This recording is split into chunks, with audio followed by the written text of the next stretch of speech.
किस पार्टी का दरअसल क्या स्टैंड है महिला आरक्षण बिल को लेकर? जो पुरुष करते हैं वो सब महिला अच्छी तरह से कर रही हैं।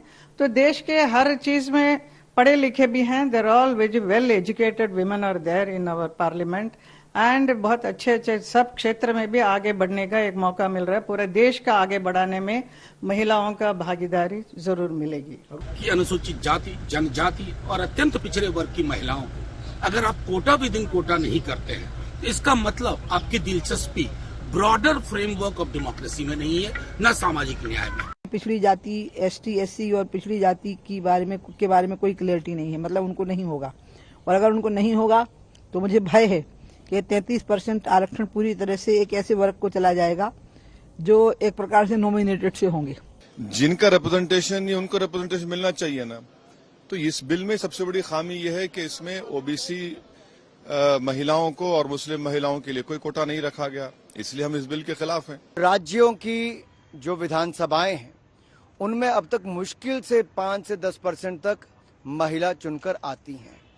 अगर आप लोकसभा में देखेंगे तो 15% तक आती हैं, लेकिन नरेंद्र मोदी जी ने तो 33% महिलाओं को आरक्षण देने का बिल लेकर आए हैं। इमीडिएटली लागू नहीं होगा। जब वो डीलिमिटेशन एक्सरसाइज होता है तभी ये रिजर्वेशन लागू होगा। दैट मीन्स टिल 2029 ये रिजर्वेशन लागू नहीं हो सकता है। तो आपने दरवाजे तो खोल दिए हैं, पर दरवाजों में अभी भी नो एंट्री है महिलाओं के लिए। अगर पहले किया होता तो अभी इस इलेक्शन में जो 2024 का पार्लियामेंट इलेक्शन में है उसमें विमेन को मौका मिलता पार्टिसिपेशन करने का बड़ी तादाद में।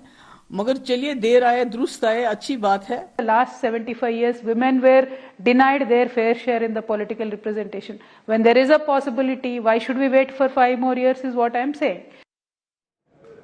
तो अभी अगर महिला आरक्षण बिल पास भी हो जाता है 2029 से पहले ये लागू नहीं हो पाएगा, यानी कि अभी भी 6 साल का इंतजार बाकी है। 2024 में लोकसभा के चुनाव होने हैं, लेकिन तब तक ये लागू नहीं हो पाएगा।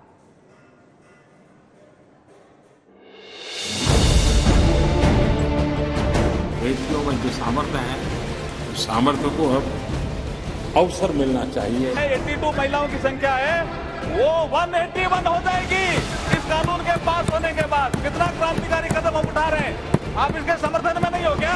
आप टिकट 1/3 टिकट दे दो। मैं बोलना चाहता हूँ अध्यक्ष जी को। आज नई संसद में कार्यवाही का दूसरा दिन है। आज नारी शक्ति वंदन विधेयक यानी महिला आरक्षण बिल पर 7 घंटे लोकसभा में चर्चा होगी। सूत्रों से खबर है कि विपक्ष की ओर से सोनिया गांधी महिला आरक्षण बिल पर अपना पक्ष रखेंगी। महिला आरक्षण बिल मंगलवार को लोकसभा में पेश तो हो गया, लेकिन अभी इस पर काफी सस्पेंस बना हुआ है। जैसे ये कब से लागू होगा, कितना होगा, इन सब के बीच आज तक के पास सूत्रों से खबर है कि महिला आरक्षण किसी सूरत में 2029 लोकसभा चुनाव से पहले संभव नहीं है, क्योंकि आरक्षण को अमली जामा पहनाने के लिए लंबी संवैधानिक प्रक्रिया की जरूरत है। हालांकि बिल को 50% राज्य विधानसभाओं की मंजूरी की आवश्यकता नहीं है, यानी संसद से पास होने और राष्ट्रपति की मंजूरी के बाद ये कानून बन जाएगा। सूत्रों के मुताबिक जल्द ही गृह मंत्रालय सीएए के नियमों को नोटिफाई करेगा, जिसके बाद देश में जनगणना का काम शुरू होगा। फिर सुप्रीम कोर्ट के पूर्व जज की अध्यक्षता में परिसीमन आयोग का गठन किया जाएगा। परिसीमन आयोग लोकसभा और विधानसभा परिसीमन के साथ साथ महिलाओं के लिए 33% सीटों का चयन भी करेगा। साथ ही ये सीटें रोटेशन में बदलती रहेंगी। सीधे शब्दों में समझें तो महिला आरक्षण कानून जनगणना और परिसीमन की प्रक्रिया पूरी होने के बाद ही लागू होगा। परिसीमन आयोग लोकसभा और विधानसभाओं में महिलाओं के लिए आरक्षित 33% सीटों का चयन का काम पूरा कर अपनी रिपोर्ट जल्दी सौंप देता है, तो उसके बाद जो भी विधानसभा चुनाव होगा उसमें महिलाओं के लिए 33% आरक्षण लागू होगा। दिल्ली से मौसमी सिंह, पॉल मिसाहा, अशोक सिंघल के साथ हिमांशु मिश्रा, आज तक।